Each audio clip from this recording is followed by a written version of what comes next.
செய்யும் தொழிலே தெய்வம் என்று அக்காலங்களிலேயே சொல்லியுள்ளார்கள்.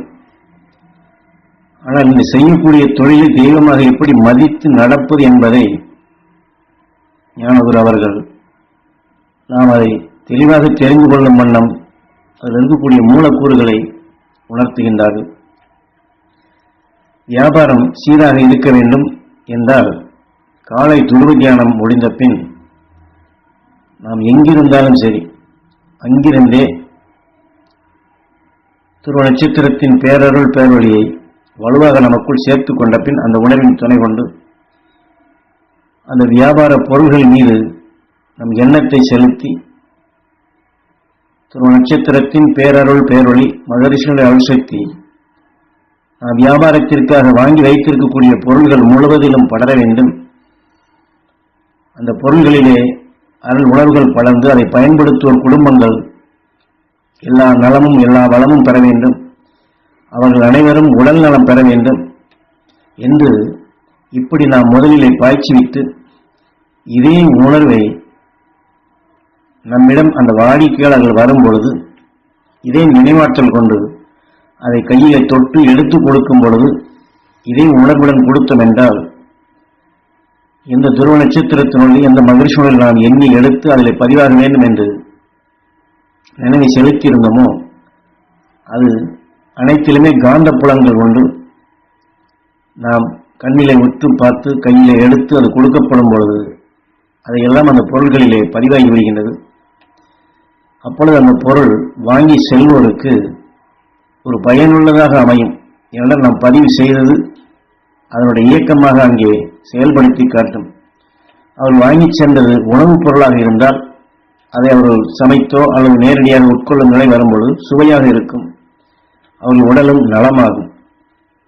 ஆக நம்மிடம் இந்த பொருளை வாங்கி சென்ற பின் இதனுடைய பயன்பாடுகள் அவர்களுக்குள் மகிழ்ச்சி வரும் பொழுது மீண்டும் நம்மையே தேடி பொருளை வாங்கும் நிலை வரும், வியாபாரம் பெருகும். ஒரு ஜவுளி தொழிலே செய்கிறோம் என்றாலும் கூட அடுத்தவர்களுக்கு அந்த துணியை எடுத்து கொடுக்கப்படும் பொழுது துருவ நட்சத்திரத்தின் பேரல் பெருள் இந்த ஆடை முழுவதும் படர வேண்டும். இந்த ஆடையை உடுத்துவோர் பயன்படுத்துவோர் அனைவரும் அவர் வாழ்க்கையில் உடல் நலம் பெற வேண்டும், மகிழ்ந்து வாழும் சக்தி பெற வேண்டும், அவர்கள் தொழில் வளம் பெற வேண்டும் என்று இந்த உணர்வோடு அந்த சரக்குகளை நாம் அனுப்பி பார்க்க வேண்டும்.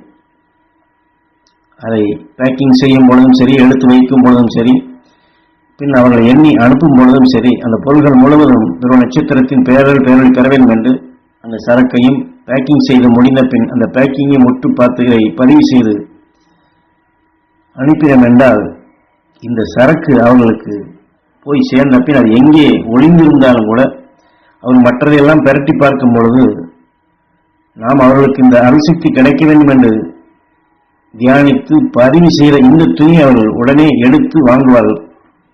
அங்கே வியாபாரம் தன்னிச்சையாக அதிகமாகும். அவர்கள் நம்மை தேடி வரக்கூடிய நிலை விசாரித்து இங்கேயே வரக்கூடிய நிலைகளும் வரும். இதெல்லாம் பரிச்சாரணமாக நாம் வியாபாரத்திற்கு செல்லும் பொழுது இந்த அடிப்படையில் செய்தோம் என்றால் இதிலே அந்த பெருகி வரக்கூடிய நிலைகள் மகிழ்ச்சியூட்டக்கூடிய நிலைகளாக நிச்சயமாக வரும். இதையெல்லாம் குருநாதர் அனுபவத்திலே நாம் தெரிந்து கொண்டது என்று நமக்குள் பதிவு செய்கின்றார்கள். அதுவே துருவ தியானத்தில் துருவ மகிழ்ச்சி சக்தி துருவ நட்சத்திரத்தின் பேரல் பேரொழி இதை நமக்குள் எடுத்து சீராக வளர்த்து அந்த அடிப்படையில் நாம் கொண்டு செல்ல வேண்டும். ஆக மற்ற உணர்வில் என்ன அது மற்ற எதை பற்றியும் சிந்தனை இல்லாது வேதனைப்படும் நிலைகளுக்கோ தொழில் இப்படி இருக்கின்ற என்ற சிந்தனையெல்லாம் நாம் எண்ணத்தில் எண்ணாது அல்லது நாளை எப்படி நடக்கும் என்று அந்த அடிப்படையில் கொண்டு செல்லாது அருள் உணர்வை எடுத்து அருள் உணர்வை பதிவு செய்து அருள் உணர்வை தொட்டு கொடுத்து நாம் இந்த தொழிலை இந்த வியாபாரத்தை செய்தோம் என்றால் நாம் பதிவு செய்த அந்த மகரிஷி உணர்வுகள் நமக்குள்ளும் பதிவாகின்றது, பொருளிலும் பதிவாகின்றது, வாங்குவோருக்கும் பதிவாகின்றது, எல்லா இடங்களிலும் பதிவாகின்றது. எல்லா இடங்களிலும் இந்த மகரிஷி உணர்வு பலர்ந்து தீமைகளை அகற்றிடும் சக்தியாக மகிழ்ச்சியூட்டக்கூடிய நிலையாக உடல்நலம் பெறக்கூடிய சக்தியாக வரும்பொழுது நாமும் பலனடைகின்றோம், பொருளை வாங்குவோரும் பலனடைகின்றார்கள். ஆக இதைத்தான் நாம் அந்த தெய்வீக நிலைகளாக எண்ணி தெய்வீக பண்பு கொண்டு நாம் இதை செயல்படுத்தும் பொழுது இந்த தெய்வீக சக்திகள் வளர்ந்து அதனால் நாமும் அந்த உயர்ந்த நிலை பெற்று மற்றவர்களுக்கு அது கிடைக்க செய்யும் பொழுது நாம் செய்யக்கூடிய இந்த தொழில் தெய்வத்தினுடைய செயலாக அமைகின்றது. அதனால்தான் இதை செய்யும் தொழிலே தெய்வம் என்று சுட்டிக்காட்டி செய்யும் தொழிலே தெய்வமாக்கும் நிலைகளுக்கு நாம் செய்யப்பட வேண்டும், செயல்படுத்த வேண்டும் என்று குரு இதிலே வாக்குடன் கொடுத்து அந்த அலுவலில் நடக்கும் நிலைகளை நமக்கு அந்த வழியறிந்து செயல்படக்கூடிய, பொருளறிந்து செயல்படக்கூடிய திறனை, சிந்தித்து செயல்படக்கூடிய திறனை, அனைவரையும் மகிழ்ந்து வாழ செய்யக்கூடிய சக்தியாக நாம் ஒவ்வொருவரும் செயல்பட வேண்டிய அவசியத்தை, அதன் வழி கிடைக்கக்கூடிய பலனை, அதனால் நமக்கு மகிழ்ச்சி பெருகி வருவதை அனுபவபூர்வமாக பெறுவதற்கு இதையெல்லாம் வாக்குடன் கொடுத்து நமக்குள் ஆழமாக பதிவு செய்கின்றார்கள்.